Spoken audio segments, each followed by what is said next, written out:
At the end of 1916, some doubts are beginning to emerge.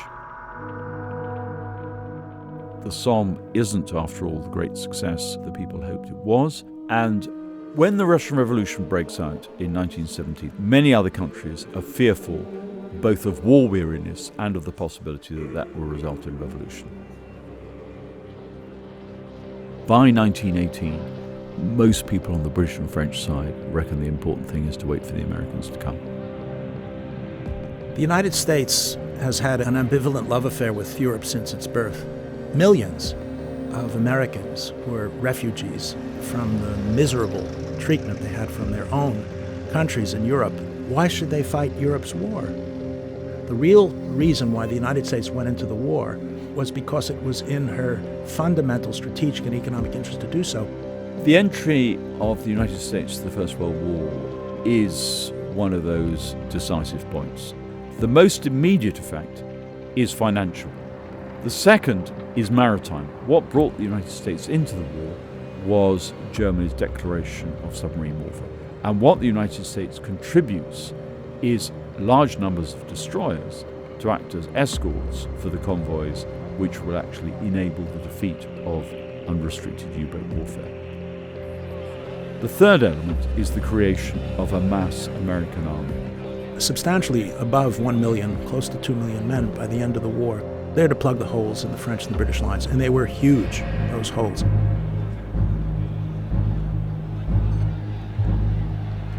What happens in Germany is the beginning of the worst inflationary spiral probably in history.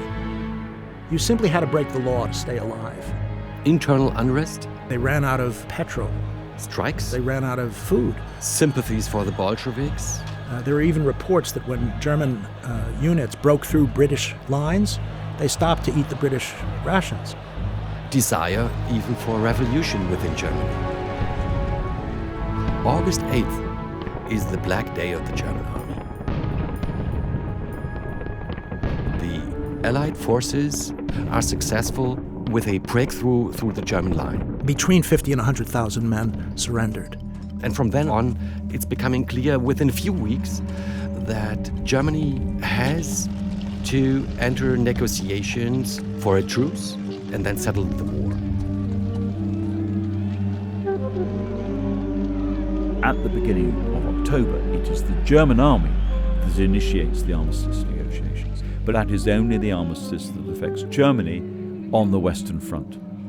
Austria-Hungary had already sought their own terms. The Ottoman Empire had already sought terms.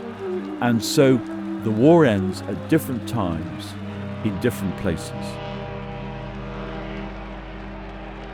The peace treaty of Versailles, June 1919, it ended the war, technically, legally, internationally. It brought about a peace settlement, and that peace settlement had more or less everybody uneasy. The reason is that there were delegates from countries around the world that created vast diplomatic bazaar, where everyone has his goods to sell and they know who they have to persuade to buy them. And it presented an enormous problem. How are you going to rebuild with new countries, with new political systems? How do you end wars? It changed the political map of not only Europe, but also Middle East and other parts of the world as well. Alsace-Lorraine was given back to France. Japan was given Shandong, even though Shandong is an intrinsic part of China. Germany will forfeit territory. They lose territory in the west, they lose territory in the east, and they lose territory in the south. Countries that did not exist before suddenly appeared. Everybody at the peace treaty wanted the Soviet Union, Revolutionary Russia, to go away. Russia wasn't participating. Russia was rejected. There was no single Russia. There were different governments on the territory. Of course, the Allies couldn't invite the Bolsheviks. The Treaty of Versailles also left the French uneasy. The French wanted more securities against the future Germany being aggressive. The war had destroyed Europe physically, and politically. The most devastating long-term result of the Peace Treaty of Versailles was not so much the territorial losses. It was the last paragraph handing the principal guilt in 1914 over to the Germans.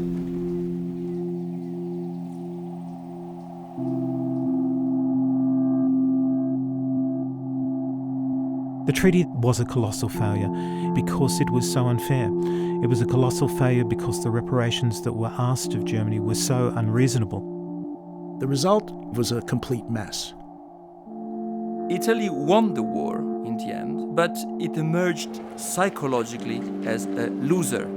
And one of the outcomes is this increasingly radical nationalist movement on the right.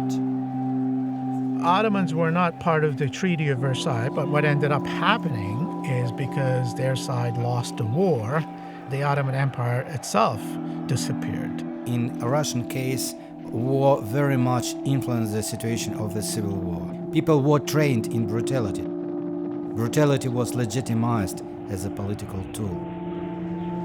The Indians, when they came back, were more confident, politicized, much more aware of their rights. So in a way, it's ironic because the imperial war was also the starting point for the end of the empire, the beginning of decolonization, and that's the paradox, that an imperial war ultimately ends up in enabling or facilitating the loss of empire.